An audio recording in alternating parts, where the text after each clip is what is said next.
મારામાં પરમાત્મા છે, તમારામાં બધામાં પરમાત્મા છે. તો આજે પીરસવાનું કામ જો આપણે લોકો કરીએ. હવે તો શું આપણું શાળા એટલા બધા થઈ ગયા છે ને, અમે બહારના કેટરર્સ અને કેટરર્સવાળા લોકોની દ્રષ્ટિ કેવી હોય, નાની નાની આપણી છોકરીઓ હોય એના પર દ્રષ્ટિ ગમે પીને આટલા પહેરવેશ બનવા થઈ ગયા છે. વિનાલો હોય, લોકાશો હોય, ગમે તે ગમે ત્યાં પહેરી જવાનું. અને એવું કે એમાં શું છે, એમાં શું કરતું જ નથી. આપણે આપણું શરીરની રક્ષા કરી ઘણી વખત કોર્ટ પર લખવું પડે કે આર્ય સંસ્કૃતિને છાતી પીવા છે, જિનાલયમાં લખવું પડે છે, ભાષણ લખવું પડે છે. કમસે કમ આપણે થોડીક મર્યાદા જાળવીએ. અને મર્યાદા જાળવામાં આપણે કહીએ 18મી સદીના નથી થઈ જતા કે 10મી એવા નથી થઈ જતા, ઉદાહરણ સંસ્કારી. અને હમણાં જ મેં કંઈક વાંચ્યું કે આપણી આર્ય સંસ્કૃતિ તો બહુ જૈન આર્ય સંસ્કૃતિ ટકાવી રાખવાની વાત તો બાકી બધાના પ્રયત્ન કરે, પણ આપણે જૈનિઝમની સંસ્કૃતિ તો આપણે કરી. તો બધાએ જો ના વાંચ્યું ને કે આ પુસ્તક વાંચો, અનબિલિવેબલ પેરેન્ટિંગ, બહુ જ સરસ વાર્તાની ચોપડી છે, વાંચવા જેવી છે બધાએ. અને એમાં 6 વર્ષની દીકરીને માએ જે રીતે ઉછેરી છે એની વાત આવે છે. અને ગર્ભમાં જ્યારે હોય છે ને ત્યારે તેને બેબી એનું મરેલું છે અંદર, એવી રીતે વાત છે. અને બેબી ખરેખર મરેલું નથી હતું. 4-5 ડૉક્ટરનો કહેવા છતાં અને એબોર્શન કરવાની ના પાડે છે, કારણ કે જેનિઝમને કોર્સ કરેલો છે, જેની ધર્મ જાણેલો છે. પછી બેબીને ડિસ્ટ્રોય કરવા માટે ગોળીઓ લે છે ને, છતાં ગોળીઓ લેવાથી પણ બેબી એવું એવું નથી, કારણ કે બેબી પુણ્ય એટલું જોરદાર છે. અને માએ એને સ્કૂલમાં ભણવા નથી મોકલી, પણ જે સંસ્કાર આપ્યા છે મા બાપ એના માટે એક નેગેટિવ વિચાર એને કીધો નથી કે તું આવી છે થઈ છે. જે દીકરીને સંસ્કાર આપ્યા બધાએ વાંચવાની છે. જો મળે તો વાંચો. અને અનબિલિવેબલ પેરેન્ટિંગ બહુ સરસ ચોપડી છે, વાંચવા જેવી છે. વાંચજો જ બધા, મજા આવશે. બધું વાંચો કે ના વાંચો, પણ આ ચોપડી તો વાંચો, મજા આવશે. અત્યારે ચાલો આપણે તો આપણા છોકરાને શું સંસ્કાર આપ્યા છે, પણ એ મા બાપે જે 6 વર્ષની છોકરી સુધીનું જે ના કર્યું છે. પણ હમણાં જ વચ્ચે ફ્રીમાં હતી, હજી પણ કદાચ ફ્રીમાં આવશે. ગુજરાતી, હિન્દી અને ઇંગ્લિશ ત્રણેયમાં નકળે છે. ચંદ્રશેખર મારા હંસ ના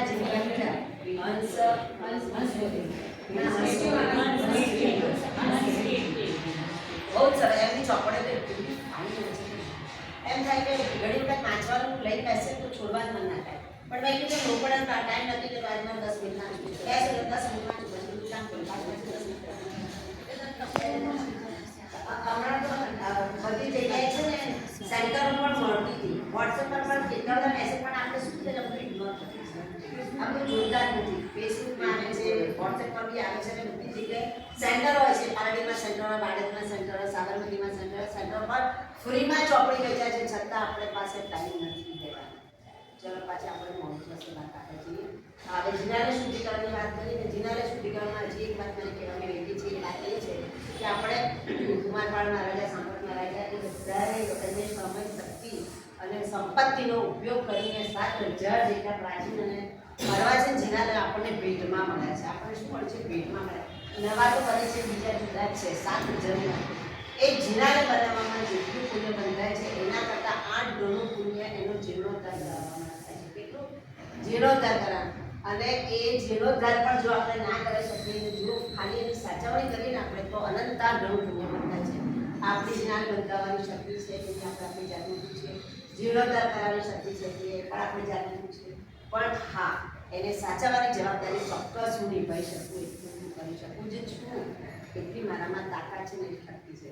ખાલી આપણે સમય અને શક્તિને આપવાની છે અને આ કામ કરવાનું છે. આ કામ આપણે કરી જ શકીએ, પણ ખાલી અહીંયા લોક કરવાની જરૂર છે કે મારે આ કામ કરવું જ છે. એની હાવ હું કરીશ. મહિનામાં 10 મિનિટ તો આપીશ. રોજે આપે તો બહુ સારી વાત છે. રોજે નાખે તો મહિનામાં 10 મિનિટ કરતાં 10 મિનિટ કરે તો ક્યાંય કચરો કે ક્યાંય ગંદુ રહેશે નહીં. એટલે આજથી વિચાર કરું. પછી જિનાલય પાસે ત્યાં બેસા બરાબર છે. હવે હમણાં જ્યારે પીરસવાની વાત કરતા હતા તો મારા તમારા બધામાં પ્રવાસમાં છે.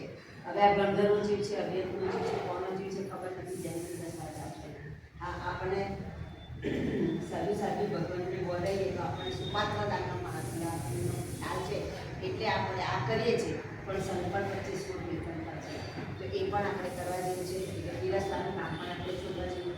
આપણે વસ્તુ લાવવાની છે ના, રસોઈ બનાવવાની છે ના, સાફ સફાઈ કરવાની છે ના, અનાજ સાફ કરવા છે ના, કશું નથી કરે. આપણે શું કરે? માત્ર ને માત્ર પીરસવાનું કામ કરવાનું છે. વિપુલ વાળા રાજાની વાત ખબર જ છે. સાધાર્મિક ભક્તિથી તીર્થંકર નામ કરવા માંગતી હતી.